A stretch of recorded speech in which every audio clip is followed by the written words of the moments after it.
It's a deadly threat you may have never heard of. The seismic risk in the Central United States has been defined by both the Department of Homeland Security and FEMA as being catastrophic. A series of faults that once rocked the U.S., now a fading memory. It's called the new Madrid seismic zone, running under parts of Missouri, Arkansas, and Tennessee.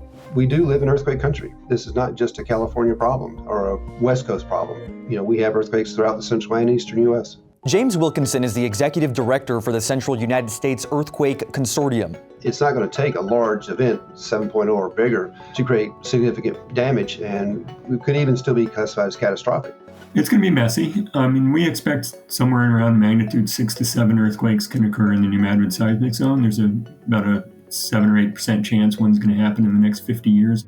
Dr. Thomas Pratt is a research geophysicist with the United States Geological Survey. He says the Midwest could face ground shaking as severe as the New Madrid earthquakes of 1811 and 1812. Those earthquakes were 3 of the largest earthquakes in the history of the United States, certainly south of Alaska. Shaking was felt throughout the entire eastern United States, from Boston all the way down to South Carolina, etc.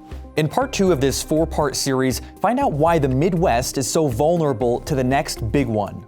There will be larger earthquakes. It's an active debate as to how large those earthquakes will be, but there will definitely be larger earthquakes in the future.